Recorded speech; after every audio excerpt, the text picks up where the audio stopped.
Hi everyone. I believe we are live now.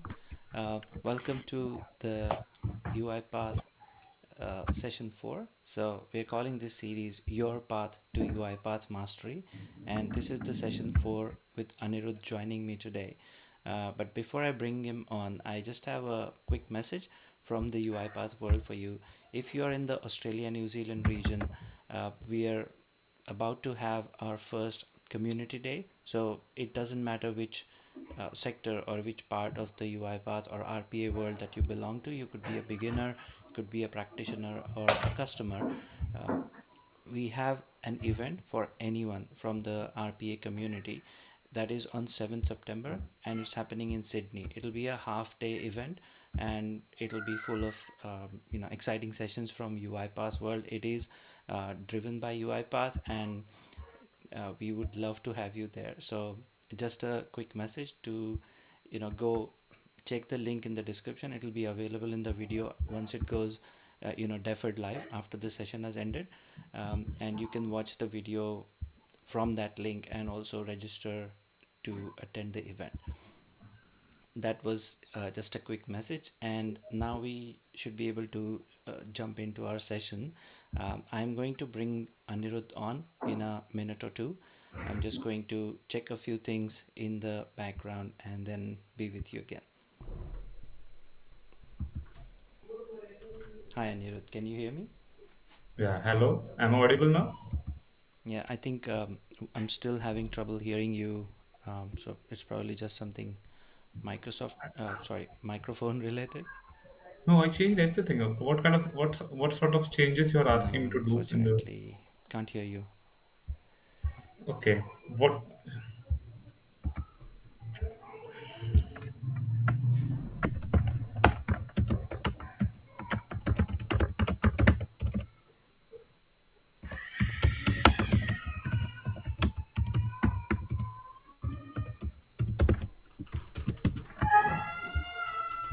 Can you see the message? I just dropped you a message.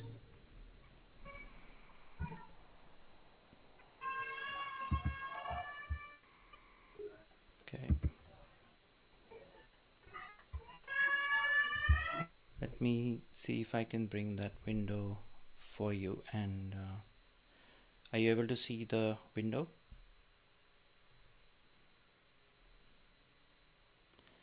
So the microphone settings should be somewhere here in the settings tab, and then change your microphone from system default to anything else that you might be using.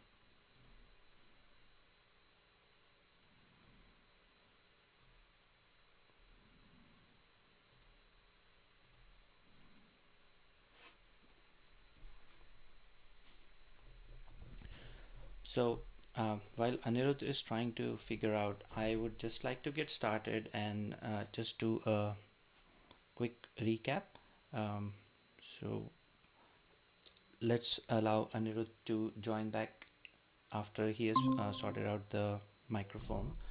And as I was saying, let's recap quickly what we've been doing so far. Welcome back, Anirudh. Hi. Hi, Am I audible now? still having trouble with the microphone. Sorry, mate. But I will just type. Is it okay? Is it okay if I type? Yeah, let's do that. So give me a minute.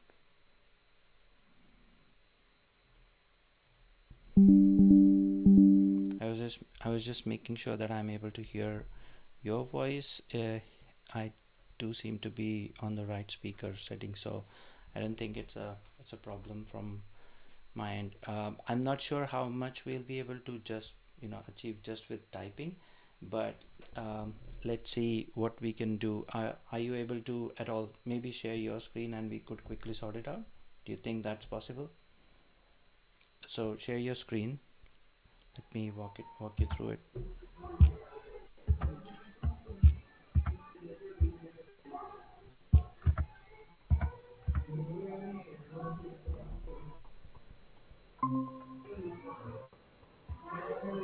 So I was here. Okay.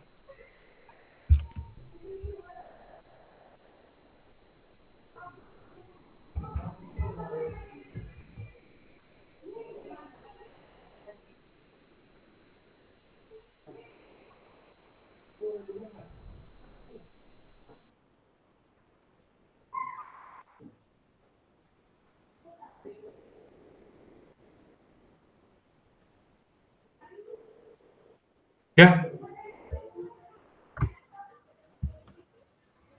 Okay. Cool. Cool. Am I audible now? Very low. Perfect. Oh, Okay, I'm going to bring Anirudh back. I can hear him now. All right. Thanks for your patience, everyone. Okay, so um, a quick recap and let's get started. We'll get to the other stuff later on. So, first of all, a quick recap. What we're doing here with this series is we are trying to have a public journey for Anirudh to get onto the RPA platform, UiPath in this case, and we'll probably tackle maybe another platform at a later stage.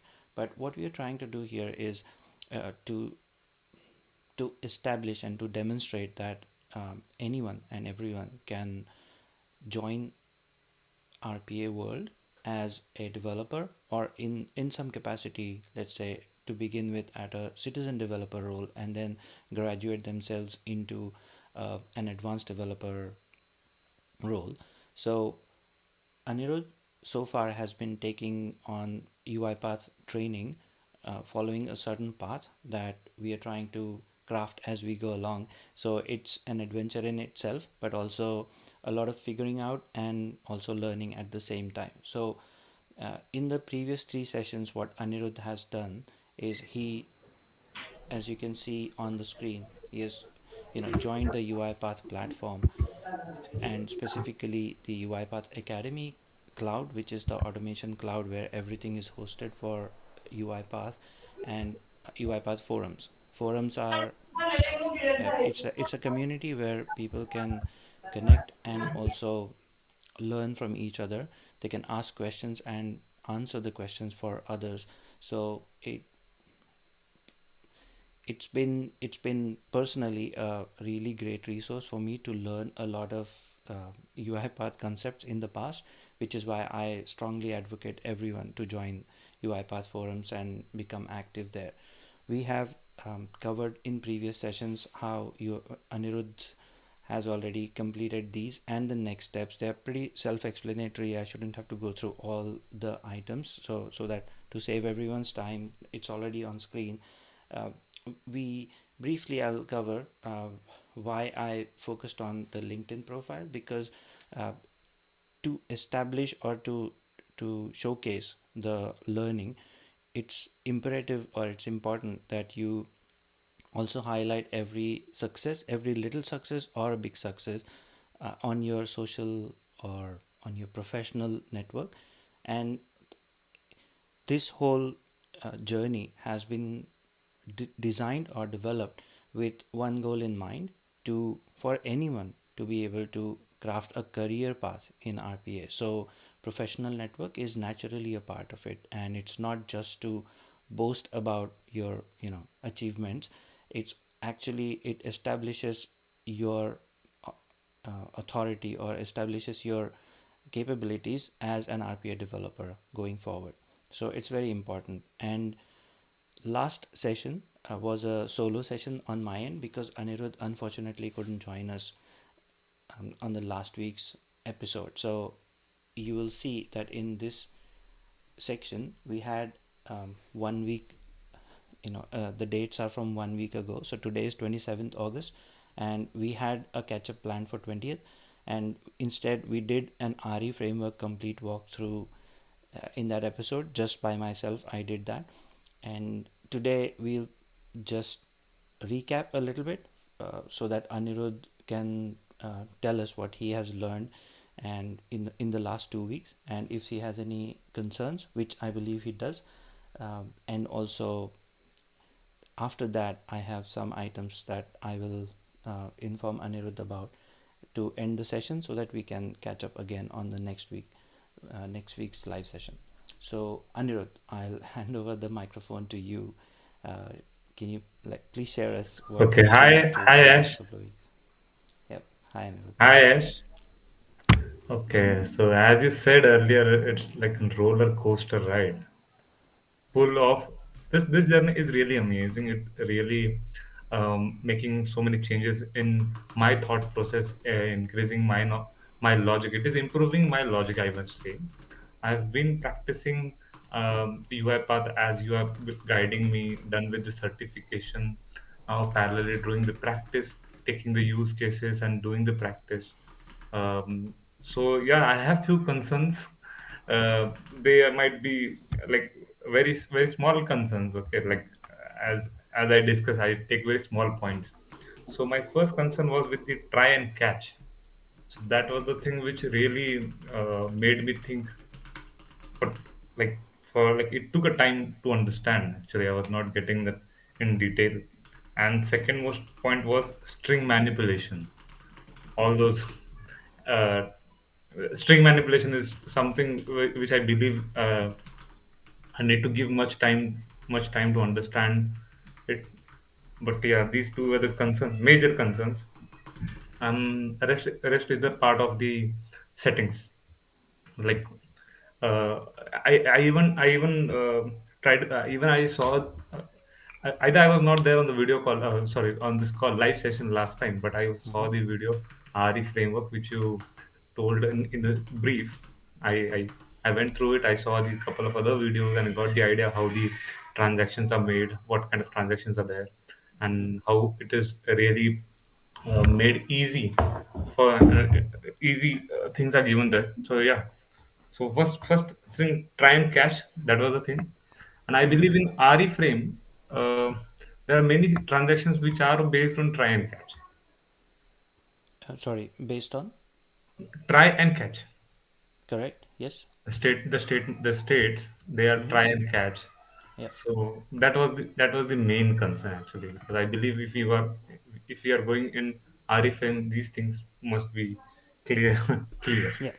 So I believe I asked you to watch that video that's highlighted here uh, No, in the Excel spreadsheet, in and Excel sheet, yes. also I think we covered that briefly as to what TriCatch exactly does, and the more we get bogged down with keywords and concepts, it if we keep going deep and technical, it can get confusing for a beginner. So I try to keep things simple, and I think the easiest way for me to explain that was to see that try catch block as a sort of like a ball falling down from a building. And I use this analogy in the video that is currently copied here, and I've highlighted that. There's also a short on my channel which is like a 1 minute explanation of what try catch block does, and I'll just quickly recap that. um, Imagine a ball falling down from the top of a building, and on every floor from the roof down is a few people trying to catch the ball with a baseball glove in their hand. And if the first person, that is the top floor minus one, if that person is able to catch it, then good, you know problem solved. But if not, then the next one will try to catch it. If they can't catch it, then it falls further down. And when all of the people who are trying to catch the ball from falling down to the floor, if they all fail, then it just falls down to the ground and it's game over. Basically, that ball is the exception in this example, and all the different people trying to catch the ball are different types of exceptions. So exception is something that shouldn't happen, but it did happen somehow. Sometimes we expect it, sometimes we don't expect it. And um, what the different people represent are different types of exception. For example, if Yeah, you try to divide anything by zero, we learn this in math.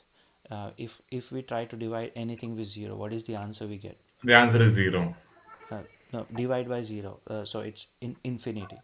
If you Yeah, multiply by zero, it's zero, but is divide zero. by Yeah, zero yeah. is in infinity. When you get infinity, uh, programming languages don't like it, so they give you an arithmetic error exception or arithmetic exception, which means couldn't compute. And that's an exception we know. So for example, a variable value comes in as 0 and you try to divide some number with that 0, you are going to get infinity. And programming, compilers don't like it, but you can't know that beforehand. So that is something that will only happen runtime. You can't, if it's a variable value, it's going to happen at runtime. If someone enters 0, what's your age? 0. 0 can't be an age, and if you're Yeah. trying to divide that age or use it in some formula, it's going to fail. These situations can be handled using a try catch block. So what you'll essentially do is, whatever calculation you are going to do, you put it in try, and then let's say expect that an arithmetic exception will occur if you're trying to divide away some fixed value with a variable value. If somehow the variable is 0, you will get that infinity problem. So you catch it in specific arithmetic exception. But while we say that, let's say in that same sequence there is also a completely different type of sequence or activity being used, such as connect to a database, and the database wasn't available. What happens in that case? The arithmetic exception won't be able to catch that problem, because it only understand if so that type of exception will only understand if there's a calculation error. Connection to database failed is not something that that particular exception can understand. So Yeah. that's like the top floor minus one guy missing the ball. Now someone else needs to try to catch it. Yes. If they can't catch it, if it's another type of exception and the DB connection exception wasn't handled, then you will have still the same problem where the ball falls down to the ground and game over. You know Okay. that's how you should look at the try catch block. So it's actually it's the try and catch, and these terminologies, they're quite heavy to think about sometimes. But just try to imagine that something is going to, like, we assume that something's going to go wrong. If it doesn't, then it's the best thing you could expect. But if it does go wrong, then you're prepared for it. It's just like risk assessment and risk, as we say, risk management. So it's like insurance. It's good that you should never have to use it, but if you need to, then you should have it. That's what TriCatch does. It's basically insurance policy, if that makes sense. Okay. Okay. I will imagine in that way, and I will try to get the things at my end. Yeah, And the I other main, I've uh-huh. yeah, yeah, yeah. Please tell me. I'll also put the other link in this video, but yeah, so I'll put that there so that you can watch it in your own time, and also I'll update the video description to use these links, or both links will be copied to the description after the live session is over. That will be great. Um, let's just quickly review that. I'm going to leave these are for just for our benefit. I'll mark them as per today's date. So RE framework complete walkthrough, I think we did that. I did that last week, and I believe you, at least you have the basic idea of what Yes, yes, I do have. happens there. So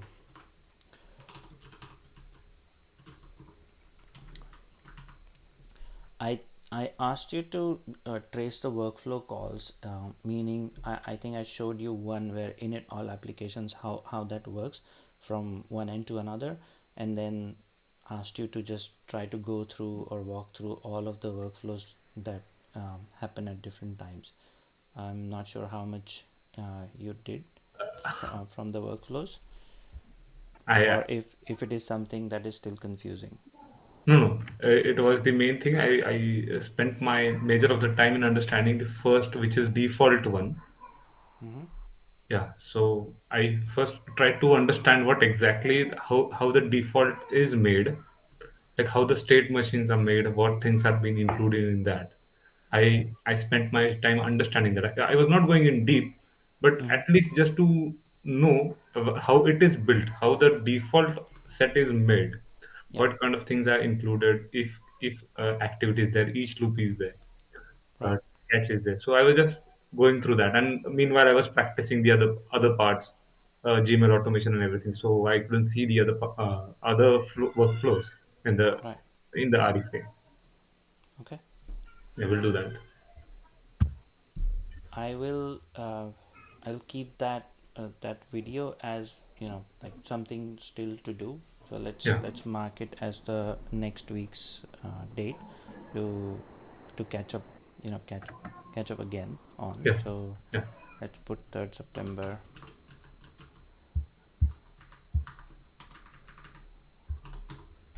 and we'll yeah, we'll check back onto that one.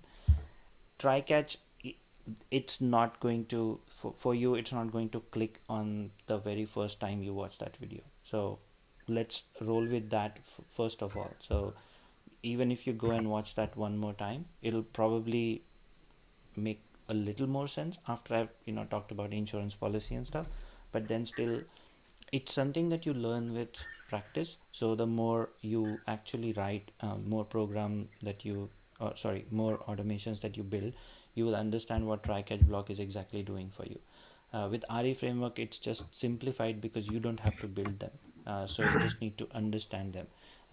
And if we start with a blank process, which we will at some point, then using the try catch block by yourself will make sense to you, because Yes, it will be a very specific situation that you're trying to handle or avoid in terms of exceptions.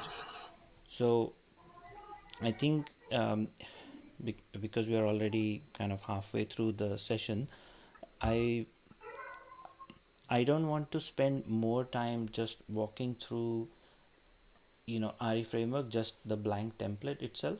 So it might be, um, you know, it might be worthwhile to actually consider a use case, meaning a real life scenario that you might have to automate. And a little bit of that will be uh, involved, sorry, yeah, a little bit of that will involve talking about the queue items or talking about UiPath queues. So okay. I believe that's something that we didn't discuss in the last session, or even in the pre last week's session that I ran alone with It RE is going framework. to happen for the first time. Yep, Queues. correct. So when you start off with a basic template of RE framework, it opens with queue. And if you recall our conversation, or what I was saying 2 weeks ago in our last session together, is that I haven't seen a video that goes into, oh sorry, that covers RE framework in a short amount of time, like let's say 10 to 15 minutes, because RE framework itself is a very complicated system, and it works beautifully when it's used properly. But that's also why it's never easy to just have a quick video and cover everything. So there's like 40-minute videos, there are 2 hour long videos on YouTube where you can go into the details of every little thing in RE framework. And when you really need to do that, I recommend you go and watch. So there's Anders Jensen who has covered that in extremely detailed, and with with proper examples. So it's a detailed session which will definitely teach you RE framework to the best of your understanding. So definitely go check that. I will link that in the description as well for anyone Great, else watching this video great. later. Now, that being said, just for the sake of our session, I'm going to briefly talk about UiPath queues, and allow me a minute so that I can bring the UiPath orchestrator on screen, because it'll be helpful to visualize it as we go along.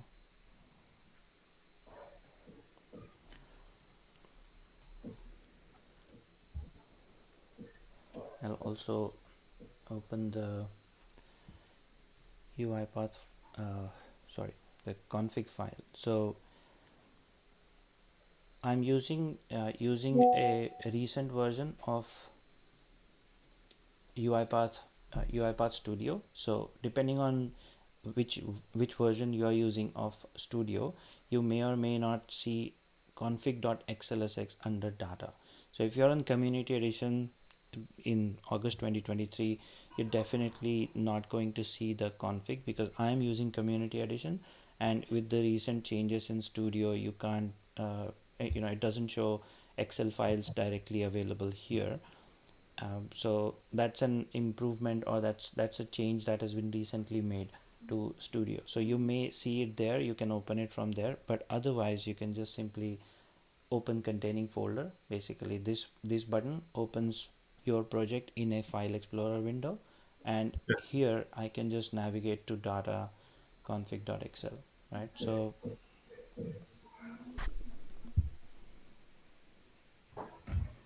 okay, so what happens here is RE framework, when it loads, we've covered this in the previous session, and also any RE framework walkthrough will tell you this. In fact, there is a PDF document available from UiPath itself. If you download or if you go to the documentation folder here, so RE framework, when you open it, it comes pre-built with its own documentation. So you just go and open the PDF. We might just actually take a quick look to ease our, make the description easy. So I don't think I've mentioned this previously, so it's actually worth mentioning here. This is a very good resource in understanding the details of what RE framework does. So you can simply just navigate through the document and see what everything means. It explains some concepts in detail, and then also it goes on to tell you what each workflow does. So spend some time on this was kind of like an oversight on my part. I didn't mention this last time, because I've been using RE framework for long enough that I've forgotten that this document even exists within the default RE framework folder. But you can always, if you're in any confusion, you can literally open the RE framework project, whichever project, because it's a part of the template, you'll always have the documentation under this folder. So go and read about that. And just to bring back the document, we'll quickly review the queues part. So you can simply just search for the word queue.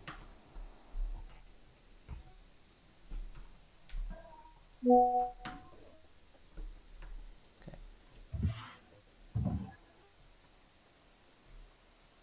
right. So as I was talking about config, so every RE framework comes with the config file by default, and you will see the orchestrator queue name as one of the values under settings, and it has a default value process abcq, which is just a dummy value that's given to show you an example. But this is your orchestrator queue name. The value must match with the queue name defined on orchestrator. Now, why am I talking about queues? As I've said previously, RE framework works best when you're working in a cyclical fashion, meaning you initialize something, that is stuff that you do only once. And I will go back to the same example to keep it relevant for everyone watching, including you. I use the example of a net banking system, right? Let's say you wanted to download 3 financial years worth of bank statements, Okay. and the net banking system only allows you to download one financial year statement at a time. So you can only choose FY 2022, FY 2021, FY 2020, right? uh, to do that, you wouldn't log into the net banking each time, as we covered last time, right? Yes. You Yes. would only log in once and download the statement 3 times, because logging in, logging out, downloading one statement, logging in, downloading statement, and logging out, you wouldn't do that 3 times. That's just overkill, and that's not really efficient. So that's why, and you can apply this to any process that you do. If you wanted to, say, go through 20 rows in an Excel file and do something with that data, you wouldn't open and close the Excel file every time you processed one item. You just open it Yes. once, and then you just do a copy paste or whatever you need to do. Similarly, you would, like I said, open the Excel once or log into the net banking once. That's what initialization is for. So you do something at the beginning once, and then you start processing data, and then this is the cyclical flow that I'm talking about, where best case scenario, what you get a transaction, meaning you get the input for this current transaction, whatever it is, and you do it. If it's successful, you get the next one and you do it again, and success, as long as you keep getting successful result, you just keep on processing the next one. If something fails, depending on what was the type of exception, you either decide to just mark it as a business rule, meaning this was an exception that was expected to happen and we are okay to not process it. To Okay. relate to that example of net banking, what I said was, let's say for example, you're downloading FY22, 21 and 20, and for whatever reason FY21 statement was not available. It could be a server error or something, but when you were when the robot is downloading in the net banking portal, the portal says statement not found. So that's a message you can detect, the robot can detect, and when it reads statement not found, it will throw a business rule exception saying statement not found. But does that mean we should also not download the statement for FY20? No, it doesn't. We just skip the FY21, which is fine. We didn't get it. That's okay. We go and download the next or previous year statement. So we go and download FY20. In that case, you would throw a business rule exception for one.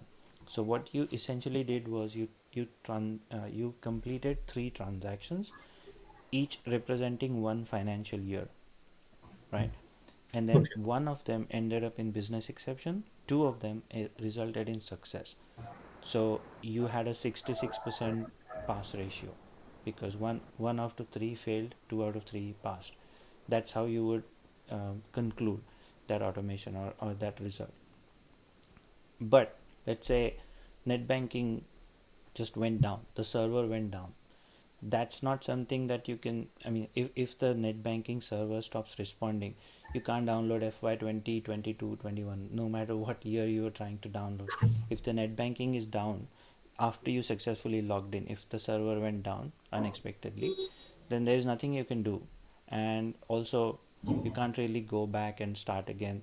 You could only thing you can do is probably just restart the whole thing again, meaning close Chrome down or close your browser, log into net banking again, and see if it works. Which is why you'll see that arrow from process going System. all the way back to initialization, which means starting from initialization, you will launch Chrome again, you will log into net banking again, and if it doesn't work, then still, meaning if the server is still down, that system exception will simply end process. So see, this is the best part about RE framework, is like most common scenarios are already handled. You Yeah. don't even need to worry about these things. So all you have to do is define what type of business exceptions are thrown and define what type of system exceptions are thrown.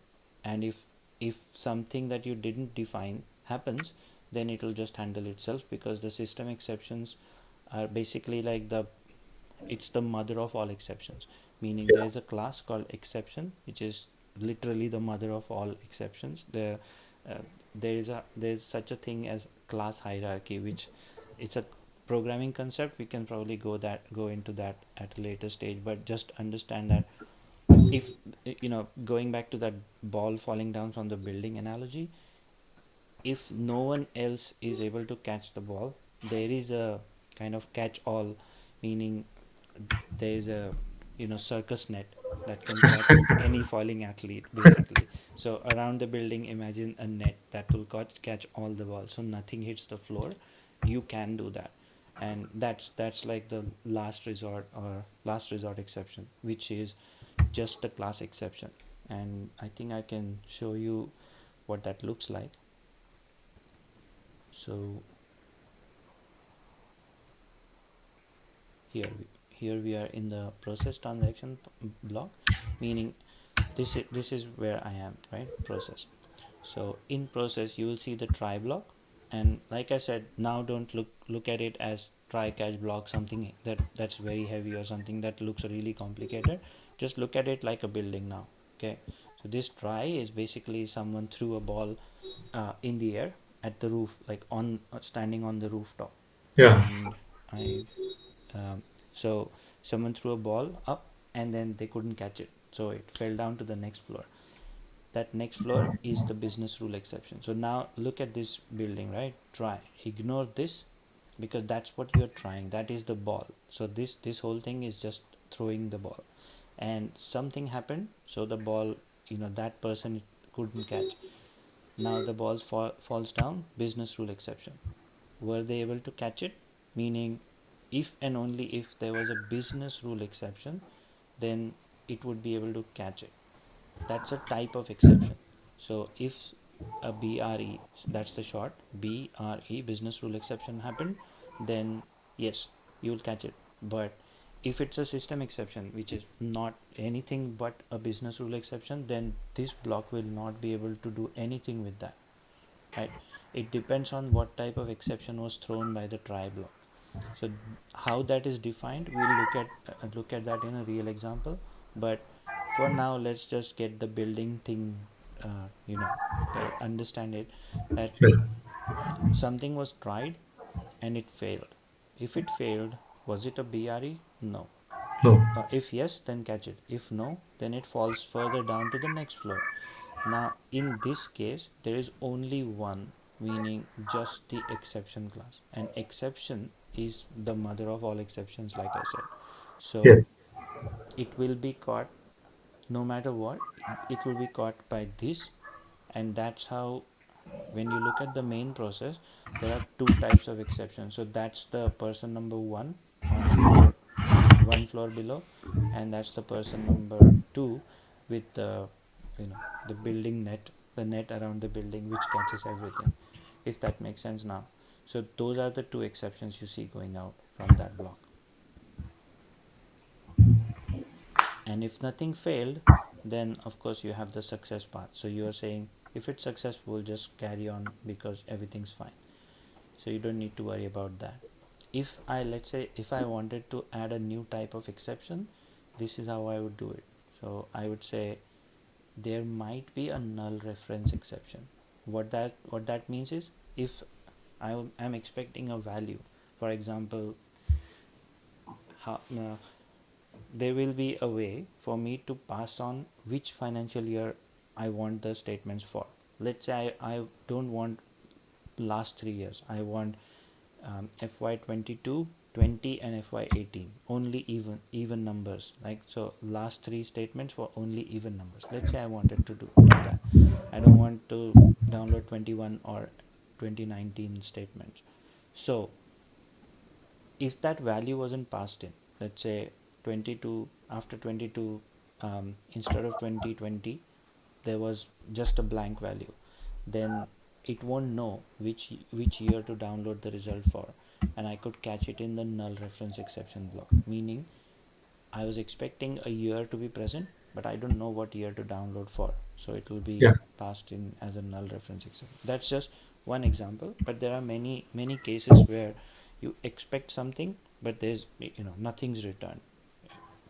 So in that case, you could throw a null reference, or catch or expect a null reference exception, and then handle it accordingly. The purpose to catch these, I must mention this also, the purpose to define these different types is that it allows you to handle it differently. Meaning, if you look at business rule exceptions, it will say something like, sorry, ignore that, that's just a try. um, don't look at this. This will confuse you. So right now, just let's look at the business rule exception.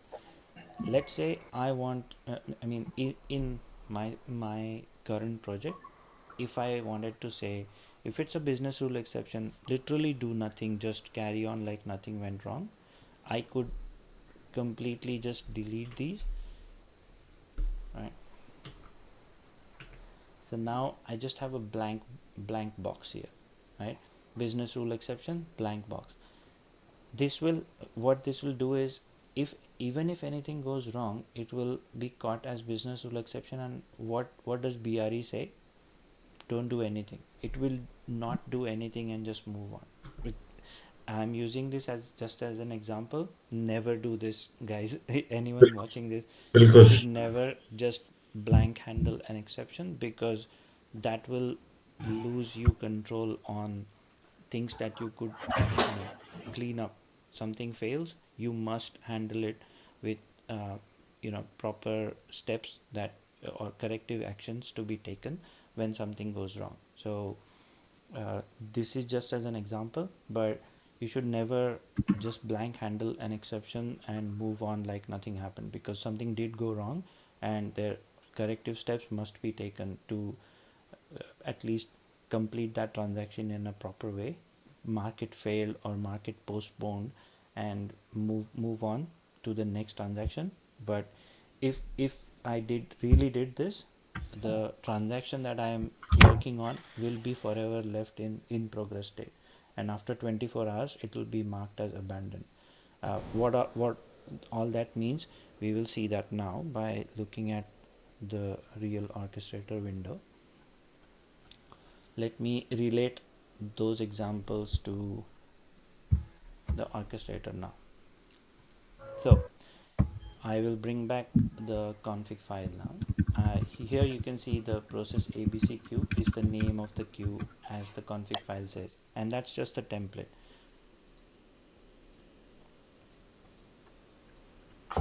What we really need to do is, so let's see where I am on studio.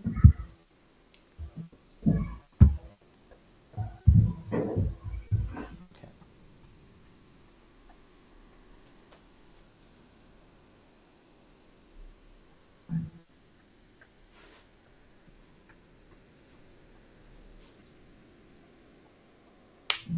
Okay.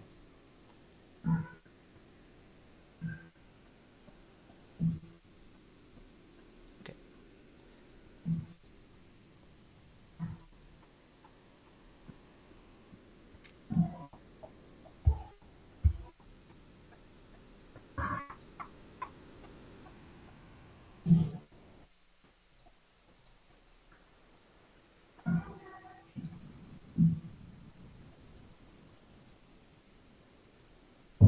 Just getting into the right orchestrator. So thanks for waiting. Okay. Quick recap of things. I'm not sure how clear or how, what kind of zoom it is, because this, unfortunately, I can't zoom into the rest of the interface here. But if you can see here, I can see a few folder names, and I'm switching to Monsters Incorporated here. That's just a folder that I've given, a folder name that I've given to within my orchestrator. And what that connection is telling me is which folder I'm connected to from this studio, which means whatever project I'm running, where will it look for resources, and what resources those are as this. So that structure exactly represents what you see here. This is my automation cloud interface, as we've covered in a previous session.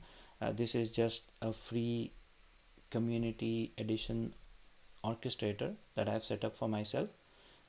If we look at the progress tracker, that's literally the first thing that Anirudh did when he started on this journey. So cloud.uipath.com, go there. If you haven't set up your personal automation cloud yet, go and do that, and you can have an interface just like this. And when you go through the academy courses on UiPath Academy, you can use this orchestrator to build and test and run your automations on the fly. So that's definitely, one of the first things you should do. Now I'm connected to that same orchestrator from my studio. So we'll see, let's say I'm working within this folder. So each folder that you see here will have a similar structure or the same structure across. So if I click on Monsters Inc., or if I click on the other folders, you will see that these tabs, they're basically the same. and if you looked at them, it will feel like nothing changed. But let me show you. Like if I looked at assets, you'll see that there are 3 assets here, versus if I looked at this, you'll see that there are no assets, which means it changes according to context. So even if all the options look the same, they change from folder to folder. It's like having, you know just like in File Explorer, you would have folders, and all the things that you keep under that folder are only there. They're not across different folders. So think of these as subfolders, but the contents inside them are different. So even if you had the same subfolders, you could have actual files only in wherever you copied. So it's similar to that. So just picture that like its own space. Every time you click on a different folder, it will have same options, but the values under them will be different. For example, there are no automations here. However, here, okay, so I haven't published any automations anywhere, but like I used the assets tab, it has different values here. So let's use the Monsters Inc. folder, and if I go to queues, what I can do here is I can create my own queue.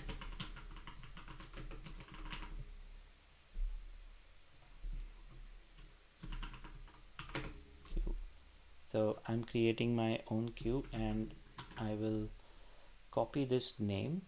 Um, you can leave the options, rest of the options as default, because these are really not relevant for the demo project that you'll be doing initially.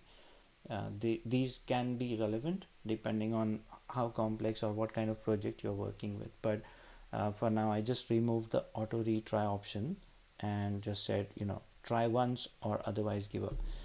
Now I have this queue. What I need to do for in order for my project to run properly is its corresponding data/config file. I need to give it the right queue name, RE framework demo queue.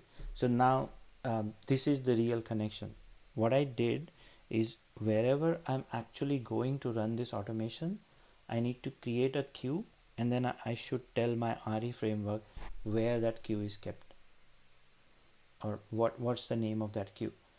This will what this will do is when you start this automation, it first thing it does, like we saw in all those sessions ago, is that it opens the config file first. This is the file, right? So data config.xlsx, that file, it opens the file and reads everything from the settings and constants tab. Settings and constants tabs are these two. So it reads everything as is. So it says what's the orchestrator queue name I should be using. This is the queue, and then it'll go and look for which folder it is connected to, and under that folder whether that exact queue name exists. So if you don't have that folder and that queue exactly like it is, then the automation will not be able to find it, so it can't proceed with the automation. So these are just some configuration changes that you need to make in your framework when in your project when you start to use RE framework. Now that's just one thing I needed to change. And then moving on to queue, a couple of items. Now I should start making changes to your progress tracker, so I'll bring it back onto the bring it back onto the screen. How are we going with time? Okay, so we have about 5 more minutes. We can extend this a little bit. Anyone who is interested in following along, let us know in chat if you would like to uh, cover any of these things in more detail in a future session. And before we close this session, I would like to leave you with one question or one thought, including you, Anirudh. So we'll get Yeah, to yeah. that before we close the session. So let me just add one more thing here, is read about queues on UiPath docs. So what you do is Google, next slide,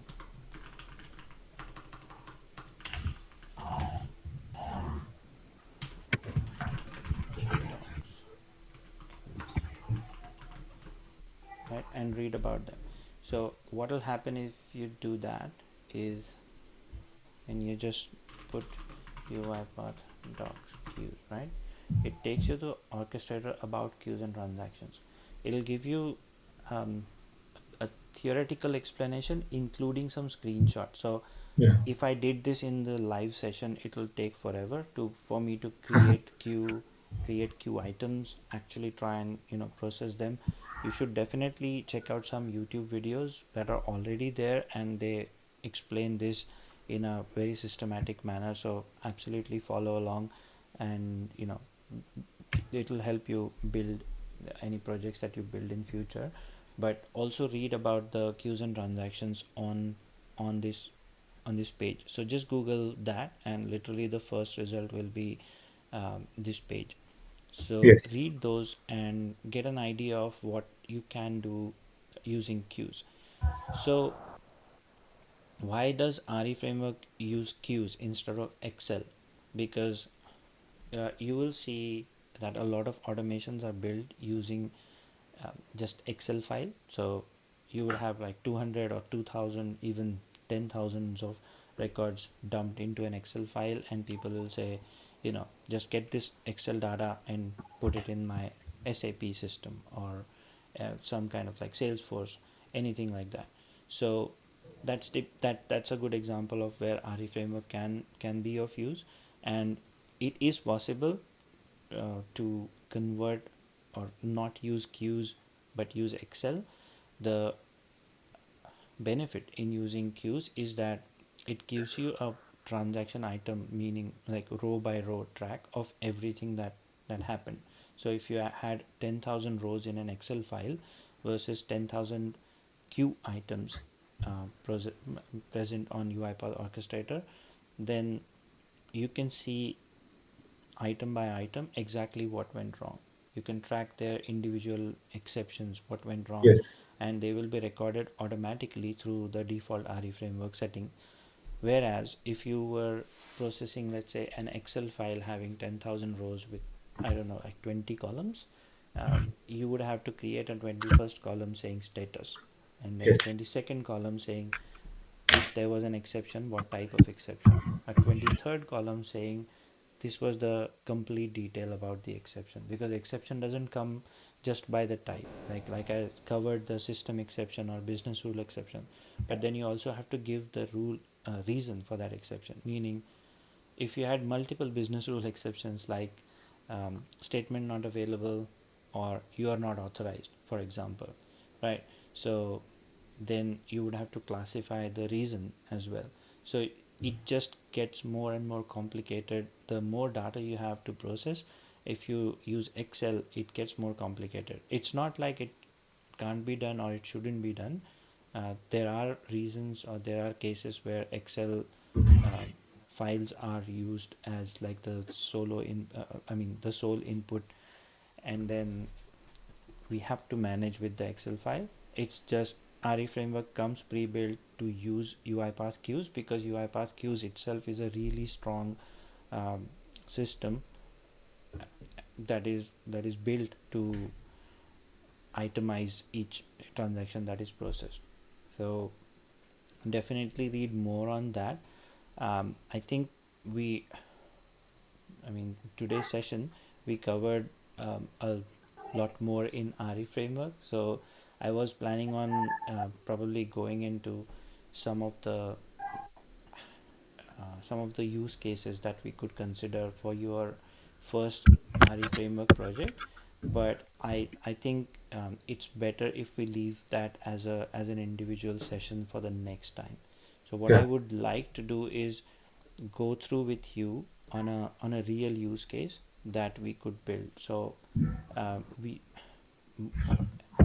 to continue this series, what I would like to do is we'll see how designing an RE framework project happens. So meaning we will define a business statement or problem statement. Sorry, I will have a problem statement, and we will see what needs to be considered, what considerations we make as we start to build, and then we actually start to build. So we won't be doing all of the build on live, because I want that to be part of the homework. So I guess going forward, and again, sorry, I don't mean to call it homework, because that makes me sound like a, um, you know, like this is not a schoolroom. Yeah. I just, I'm just trying to help you, Yes, absolutely. learn this in the most efficient way possible.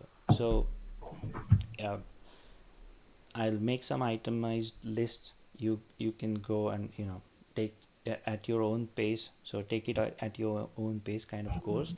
And then when we meet back again, um, yeah, my intention is for you to build something, and Yes, we will in this session we will discuss the challenges that you might face during, or so like I could give you some ideas on anticipating some of the problems that you might encounter, but also you can come back with any questions that you've had over the last week. I mean, after from now on until next week when we meet, um, any of the items that we listed today, or previously, need to be caught up on. For example, exception handling. I will say this one more time: don't expect to completely learn and understand exception handling without actually doing the stuff. Some of it just solves itself. Like, as once you try one try catch block by yourself, you will you'll get it a lot better than just reading about it or watching videos about it. absolutely. But definitely, if you have any questions, then you can ask me, or do your own research on YouTube. This video is just one 10-minute video that I wanted to make. There are more detailed videos, but I tried to keep my videos to 10 minutes, because that's time that anyone can spend to learn about anything. 10 minutes is, yeah, it's the amount of time that you can easily spare. That's always my goal, to make my videos short enough to do that. Now, um, aside from the UiPath docs queues, next time I want to, like I said, we will look at a real problem statement and start designing the solution. In addition to that, and this is the kind of homework, or an idea that I wanted to leave all of you with, anyone who's watching live. Uh, First of all, like, I appreciate you taking the time. You could have been doing anything else, but you chose to watch this live stream. So I'm thankful for that. But as you go, and I hope that you join us again on this journey next week. What I would like to hear from all of you is one idea, that or one process or one thing that you do with your computer, in your personal life, that you would like a robot to do. It could be something completely mundane, ideally, hopefully, something mundane, like paying your electricity bill. I know most of the payment systems are automated these days. Like, you could just set up a direct debit, and then it comes. Money comes out of your accounts, automatically. So most of the payment systems are out of the question, but there are some processes that still we do manually. As an example, I would say, I think I built an automation way back when, about that was basically just, it would go to the Facebook/birthdays page, which shows you all the upcoming birthdays of your friends, and it would go and just drop them a message saying happy birthday. If the birthday is today, it'll drop a happy birthday. It'll ignore the birthdays that have been that will be coming up. But also, if it missed something, then it would go like, Facebook birthdays page also shows some of the birthdays that were in the last couple of days. So it would go and wish all of my friends. Every time I ran it, if some friends were missed out, it would still go and send them a birthday message. That's just an example of how you could use RPA in your personal life. So think of one example, or of one thing that you do on your computer that you could get your robot to do, and just free that little bit of time in your life. So I leave you with that, and yeah, Anirudh and I will see you next week, same time, same place.